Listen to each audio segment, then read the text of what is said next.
My name is Michelle. Growing up, the difference between my twin sister Linda and me was like night and day. She was the golden girl, and I was not. Our dad, a strict university professor, was always buried in books and lectures, while our mom was the perfect housewife, focused on home and family, urging us to follow her example. From as early as I can remember, being at home felt like sitting through a never-ending critique session. My parents had a plan for the perfect family, and it did not include a daughter who wore band t-shirts and liked to keep to herself. "Michelle, why can't you be more like your sister?" was my mom's favorite line, usually directed at me when I showed up at breakfast with my headphones on, trying to shut out the world. Linda, on the other hand, basked in the glow of approval. "I just don't get why it's so hard for you to put on a nice dress and smile more," she'd say, flipping her perfect hair over her shoulder. It felt like she was from a different planet. One particularly tough Saturday, as our family got ready for one of Dad's faculty parties, a total bore, but a mandatory event for us, I decided to rebel in the smallest way I knew how. I put on my darkest eyeliner and a pair of boots that definitely did not meet the acceptable standard. "You're not going out like that, are you?" Mom caught me on the stairs, her eyes glaring at my boots as if they were dirty. I shrugged my usual defense. "Don't see why not." She sighed, that long, drawn-out kind that said I was the biggest disappointment in her perfectly organized world. "Please, Michelle, just this once, can't you try to fit in?" "What for? So you can pretend we're the perfect family?" I shot back, tired of the same old argument. "It's not about pretending. It's about showing respect for your father," she argued, her voice taking on that sharp tone that meant business. Linda, overhearing the exchange, came trotting down the hallway, her heels clicking on the hardwood floor like a judge approaching the bench. "Mom's right, Amy. It's not that hard to look decent. Why do you always have to make things difficult?" "I don't want to be a clone of you, Linda," I snapped, feeling my face get hot. I hated these arguments, hated being compared, but more than anything, I hated feeling like the odd one out in my own home. Dad appeared at the bottom of the stairs, his brow furrowed. "Michelle, go change now. We're leaving in 15 minutes, he said firmly. His tone left no room for argument. He didn't yell. He didn't need to. The disappointment in his eyes was enough to send me marching back to my room to swap my boots for plain flats and wipe away half my eyeliner. As we drove to the party, the car was silent except for the classical music Dad insisted on playing because it was calming. I stared out the window, watching the trees blur past. In that moment, I promised myself that someday I'd live a life where no one could tell me what to wear, how to act, or who to be. Someday, I'd be free from these expectations. My room was the only corner of the house where I could pretend I was somewhere else, anywhere else. Unlike the rest of the house, which was filled with my parents' choices, my room was mine. It wasn't much, just 3 walls covered in sketches and music posters, but it was my escape from the reality of my family's expectations.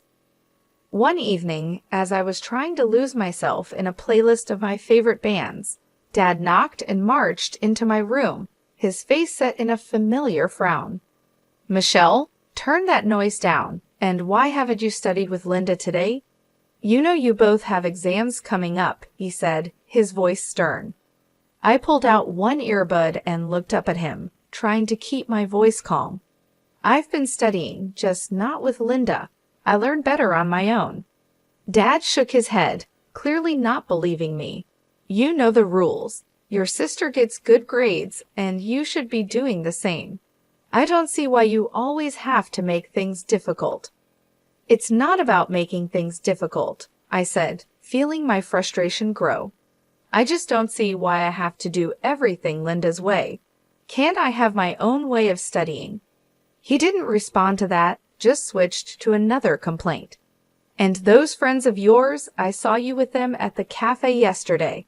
I don't think they're a good influence. You should be spending time with the daughters of my colleagues. They're more suitable." I felt my temper rising. Suitable for what? For you? Because they talk about economics and pretend to enjoy those boring university gatherings. Before he could answer, Mom appeared at the doorway, her voice sharp. Michelle, your father is right. Those girls are from good families. They know how to behave. They're the kind of friends you should want. I stood up, facing both of them. What if I don't want friends who are picked for me? What if I want to choose my own friends, choose what I study, or even decide what I want to be? That's enough, Michelle, Mom said firmly. You know your future is with the university. Your father has made sure of that. And after you graduate, you'll need to start thinking about settling down. We've already discussed this. Settling down. The words felt like a prison sentence. You mean thinking about being someone's wife, like Linda? Is that all you think I'm meant for? Mom's face softened a bit, but her voice stayed firm. We want what's best for you. Following the path we've set out will give you a good life. A good life, I repeated, the irony bitter in my mouth. Is it a good life if it's someone else's idea of good? No one answered. They didn't need to. We all knew there was no point in arguing. They had their plans, and they expected me to follow them, just like Linda. Linda and I were like two sides of the same coin, always together but never on the same page. At the university where Dad taught, the differences between us became even clearer. She was into business management, the golden child always nodding along in lectures and asking smart questions that made the professors smile. Me, I was stuck in the same program, but it felt like wearing the shoe on the wrong foot, awkward, uncomfortable, and just plain wrong. One afternoon, as I was struggling through a pile of textbooks in the library, Linda breezed in, her notes organized, her smile ready.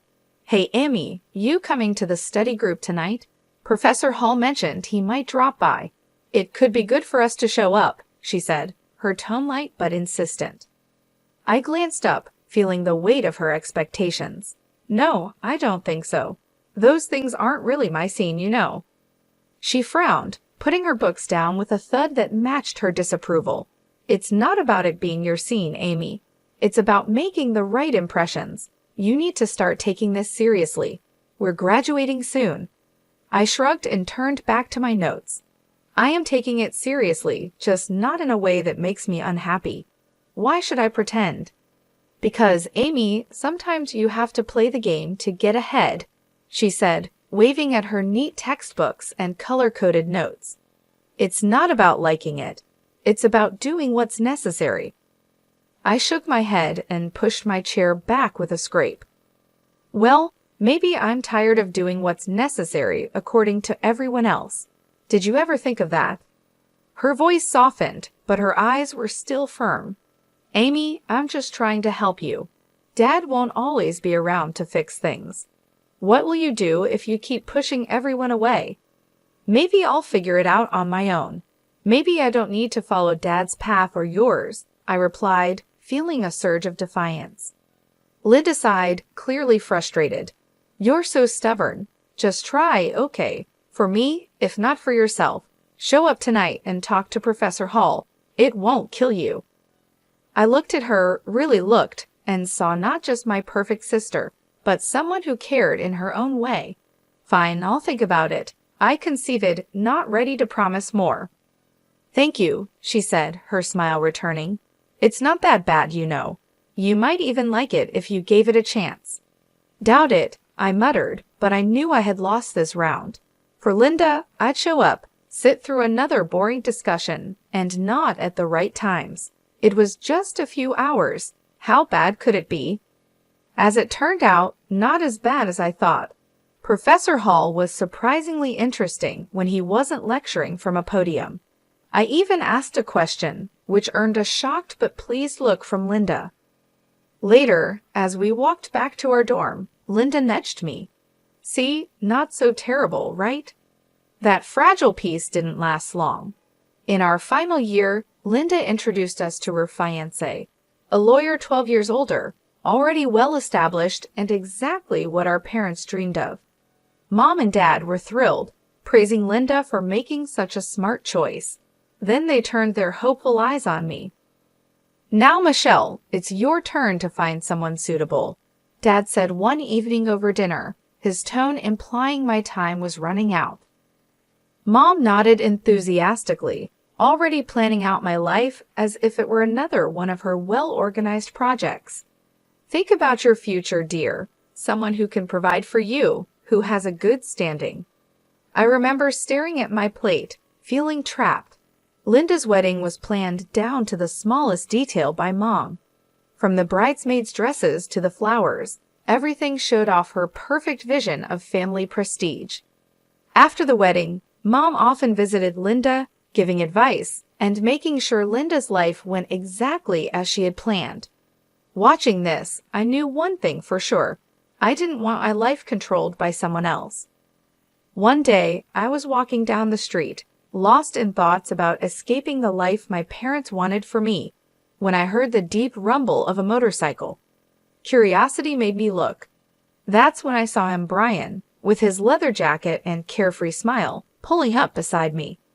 "You look like you need a ride," he called over the roar of the engine, a playful sparkle in his eyes.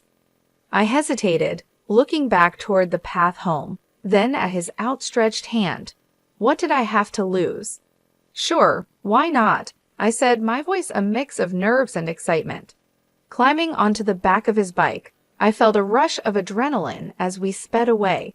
The wind whipped through my hair, and for the first time in a long while, I laughed a real laugh. Brian shouted something about showing me his world, and I held on tighter, not wanting the moment to end. We stopped at a diner popular with bikers. Over burgers and fries, Brian told me about his life as a welder, his love for bikes, and his passion for the open road. It was so different from anything I was used to, raw and real. "Don't you get scared living like this?" I asked, my voice barely rising above the clatter of plates and chatter around us.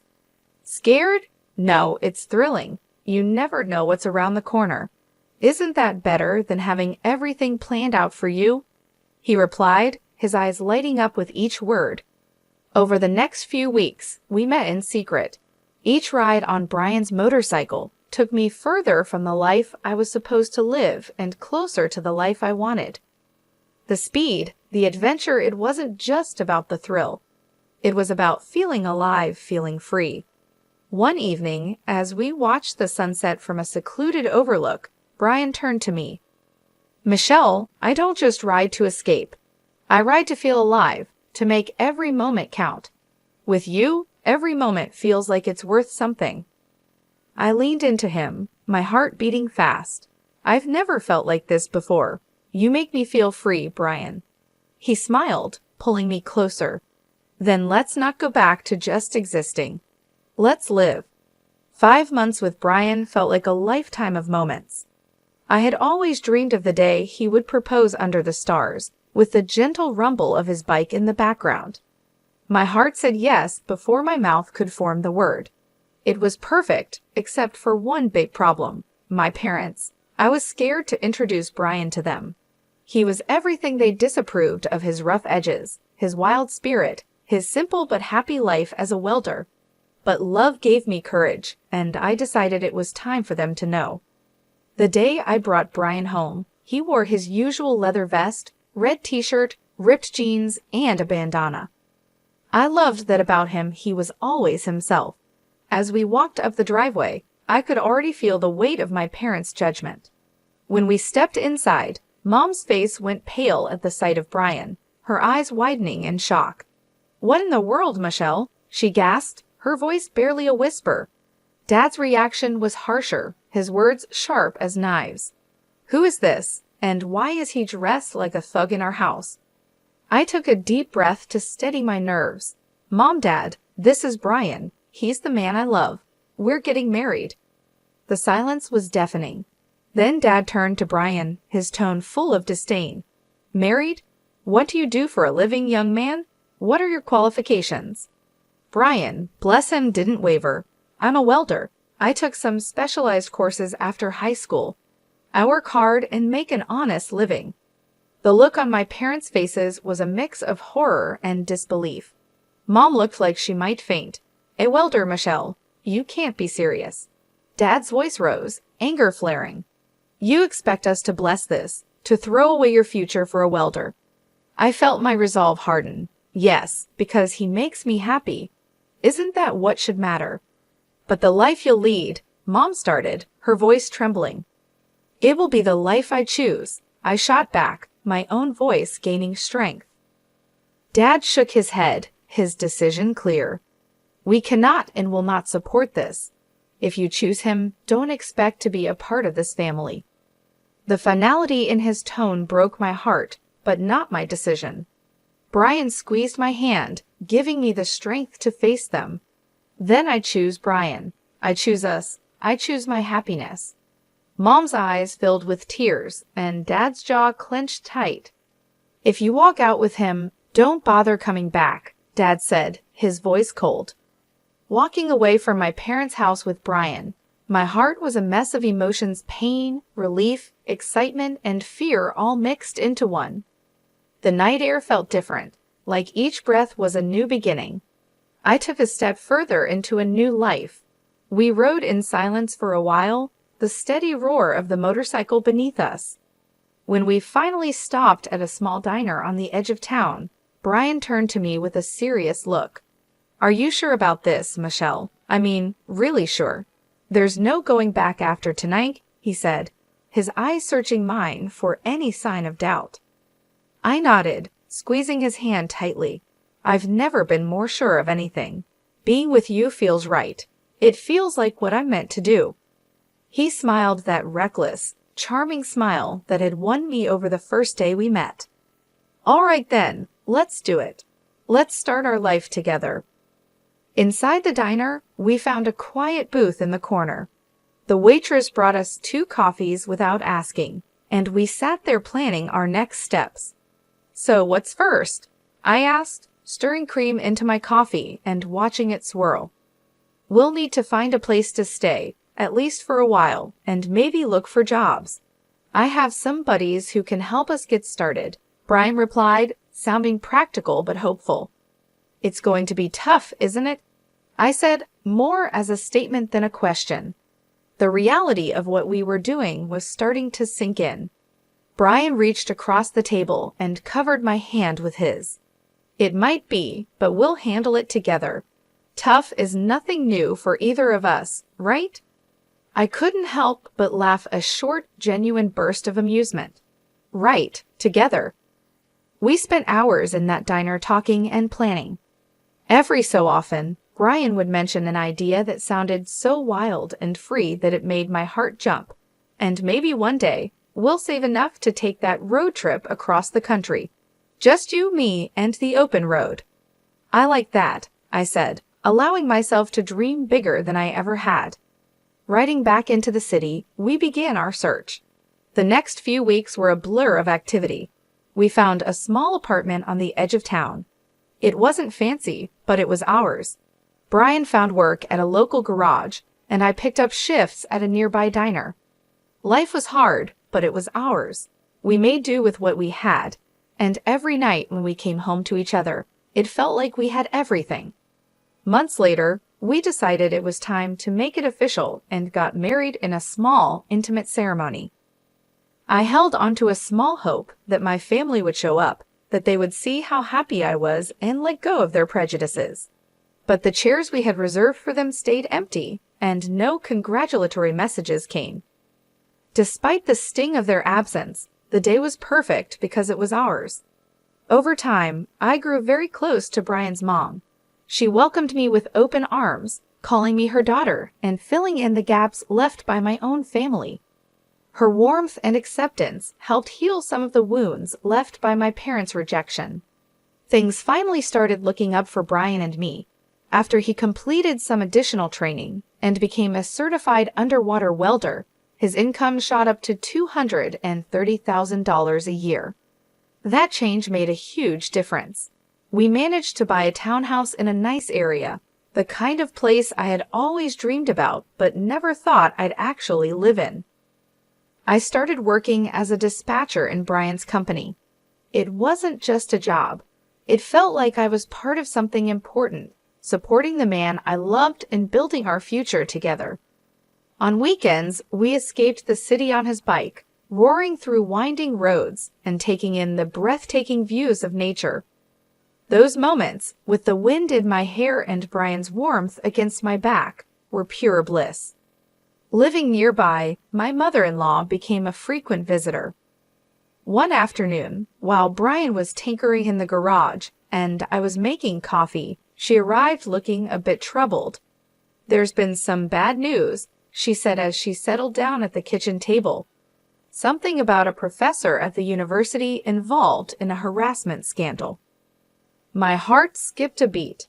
Did they say who it was? I tried to keep my voice steady, dreading the answer. She shook her head. "No, they didn't mention a name on the radio, but you know how these things go. It's probably all over the TV by now." Nodding, I turned on the television and tuned into the news. Sure enough, there was a report on the scandal. As I had feared, my father's face appeared on the screen. The anchor detailed the accusations against him, and I felt a cold wave of disbelief wash over me. Turning off the TV, I sat down heavily, trying to process the news. Brian came in, wiping his hands on a rag, and saw my face. "What's wrong, babe?" he asked, his brow furrowed in concern. I swallowed hard, my voice barely a whisper. "It's my dad. He's been accused of harassing a student." Brian's expression grew serious for a moment before he came over and took my hand. "I'm sorry, Michelle. That's tough news. How do you want to handle this?" I shook my head, feeling unsure about everything. "I don't know. I mean, what can I even do? We're not close anymore." He squeezed my hand, showing he understood. "Whatever you need, I'm here for you. We don't have to figure it all out right now." I decided to wait and see how things unfolded before making any moves. Whatever decision I made, I knew Brian would be by my side, and that gave me the strength to face whatever came next. Life had been peaceful until that unexpected afternoon at work when a familiar car pulled into the parking lot. I hadn't seen my parents in a long time, and the sight of them stirred up a mix of emotions I thought I had put to rest. They both looked dramatically different. The scandal had taken its toll. Mom had lost a lot of weight and looked much older, while Dad seemed broken, a shadow of the stern man he once was. My mother saw me and rushed over, arms open as if nothing had happened, as if years of distance and disapproval could be erased in an instant. But I couldn't embrace her, not now. Instead, I stepped back and took Brian's hand, drawing strength from his presence. "Michelle, it was so hard to find you," Mom said, her voice cracking with emotion. Dad, always the blunt one, got straight to the point. His voice was harsh and bitter. "I was accused unfairly, you know. I went to your sister's husband for help, but that leech wanted a fortune. Your sister sided with him, and now they've kicked us out. We need your help." I stared at them, disbelief and anger swirling inside me. "Help? After all these years, you show up and demand help." "We have nowhere else to go," Mom said desperately. "They've disowned us too. We thought maybe we could stay with you." I almost laughed at the absurdity. "Stay with me? After you disowned me, you made it clear I wasn't your daughter anymore." Dad's face turned red, his old temper flaring up. "You owe us, Michelle, after all we've done for you." "That's where you're wrong," I replied, feeling a newfound resolve. I cut them off, feeling Brian squeeze my hand for support. "I don't owe you anything. You threw me out because I chose my happiness over your demands. And now you want to just move in and act like we're a family again?" The situation was spiraling out of control, and I could see people watching, a small crowd beginning to form. Mom started to cry, her sobs loud and drawing even more attention. "You're being ungrateful after everything we've done for you," she accused through her tears. I took a deep breath, my decision clear. "No, Mom, I'm not ungrateful. I'm free and happy. You made your choices, and now you have to live with them." As we walked away, I heard my dad yelling, but Brian leaned over and quietly told the security team, "Don't let them come here again." The following months flew by, filled with love and peace. We welcomed a son, a new beginning for our growing family. My parents never came back. That day in the parking lot was the last time I saw them. While part of me grieved for what could have been, I knew I had made the right choice for myself and for my family.